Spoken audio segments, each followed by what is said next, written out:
మీ అందరికీ ప్రభువైన యేసుక్రీస్తు నామమున హృదయపూర్వక వందనములు. మీలో చాలామందికి ఇప్పటికే ఈ విషయం తెలుసున్నది. తెలియని వారి కోసం చెప్తున్నాను. పాస్టర్ ప్రవీణ్ పగడాల గారు ఇక లేరు. అవును. ఈరోజు ఉదయం ఆయన యాక్సిడెంట్‌లో మరణించడం జరిగింది. అనేక భయంకరమైన పరిస్థితులు ఎదుర్కొని నా దేవుడు గొప్పవాడని ఒక పక్క సువార్త ప్రకటిస్తూ, మరొక పక్క ఎవరైతే బైబిల్‌ని మరియు దేవుడిని దూషిస్తున్నారో వాటిలతో డిబేట్ చేస్తూ, దేవుని చేత దేవునిలో బలంగా వాడబడుతున్న వ్యక్తి పాస్టర్ ప్రవీణ్ పగడాల గారు లేరంటే చాలా బాధగా ఉంది. ఈయన ఈరోజు విజయవాడలో ఫ్లైట్ ఎక్కి రాజమండ్రిలో దిగారు. రాజమండ్రి నుంచి రాజానగరం వరకు బుల్లెట్ బైక్ వెళ్తుండగా ఈ సంఘటన జరిగింది. చాలామంది ఈ ఫోటోలు చూసి ఈయన చనిపోలేదు, ఈయన్నెవరో చంపేశారు, లేకపోతే ఇది యాక్సిడెంట్ కాదు, ఇది హత్య చేశారు, ఇది ఖచ్చితంగా మతోన్మాదులు చేసిందే అని చాలామంది ఆరోపిస్తున్నారు. అంతేకాకుండా ఈయన చనిపోయిన తర్వాత అనేక మంది సేవకులొచ్చి ఈయన గురించి మాట్లాడారు. ఇప్పటికి కూడా చాలామంది ఆయనకి న్యాయం జరగాల్సిందే అని చాలామంది పోరాడుతూ ఉన్నారు. ఇది నిజంగా మతోన్మాదులు చేశారో లేదో తెలీదు కానీ, ఒకవేళ మతోన్మాదులు చేసుంటే వాళ్ళకి తెలియకుండానే ఆయనకి మంచి చేశారు.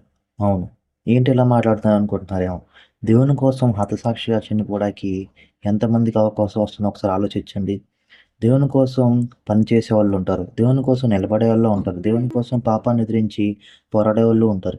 కానీ దేవుని కోసం చనిపోయే వ్యక్తి ఎంతమంది ఉంటారు? దేవుని కోసం హతసాక్షిగా చనిపోయి తన ప్రాణాన్ని సైతం లెక్క చేయకుండా మాట్లాడేవాళ్ళు ఎంతమంది ఉంటారు?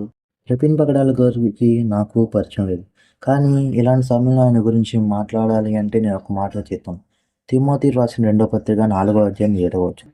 మంచి పోరాటం పోరాడితేనే నా పరుగు కడముట్టించిన విశ్వాసం కాపాడుకుంటి. అవును. ఆయన భూమి మీద ఉన్నప్పుడు మంచి పోరాటం పోరాడారు. దేవుని కోసం నిలబడ్డారు. దేవుని చేత వాడబడ్డారు. దేవుని కోసం పని చేశారు. అలాంటి ఆయన తన విశ్వాసాన్ని ఎప్పుడూ కోల్పోలేదు. అనేక మంది బెదిరించినా సరే, ఎంతమంది బాధపెట్టినా సరే ఆయన నిలబడ్డారు. అవసరమైతే దేవుని కోసం ఇప్పుడు ఆయన చనిపోయారు కానీ, ఆయన తన దేవుడిని ఎప్పుడు విడిచిపెట్టలేదు. ఆయనలాగే మనం గూడా ఇలా ఎంతోమంది మతోన్మాదులు ఇలాగే పెరుగుతూ ఉంటారు.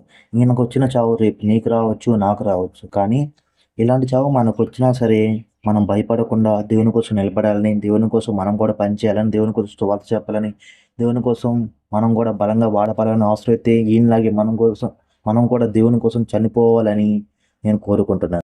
ఈ వీడియో ఎవరైనా మతోన్మాదులు చూస్తున్నట్టయితే, లేతే వాళ్ళ అనుచరులు చూస్తున్నట్టయితే వారికి నేను ఒక మాట చెప్పదలుచుకున్నాను. అదేంటంటే, మీరు ఈయన్నే కాదు, క్రైస్తవ సమాజంలో ఉన్న ఎంతమందిని చంపేసినా, లేతే క్రైస్తవ సంఘానికి వస్తున్న విశ్వాసం చంపేసినా, ఎంతమందిని చంపేసినా సరే, మేము దేవుని కోసం నిలబడతాం. మా కుటుంబంలో వ్యక్తులను చంపేసినా సరే, మేము దేవుని కోసం నిలబడతాం.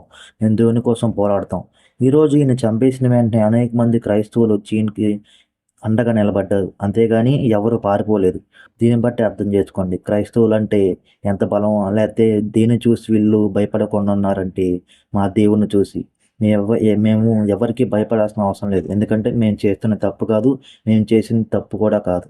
మేము దేవుని కోసం నిలబడతాం. సువార్త చెప్తున్నాం కాబట్టి మా దేవుడికి తప్ప మేమెవ్వరికీ భయపడం.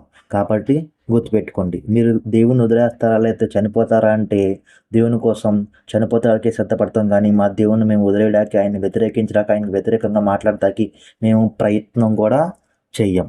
గుర్తుపెట్టుకోండి.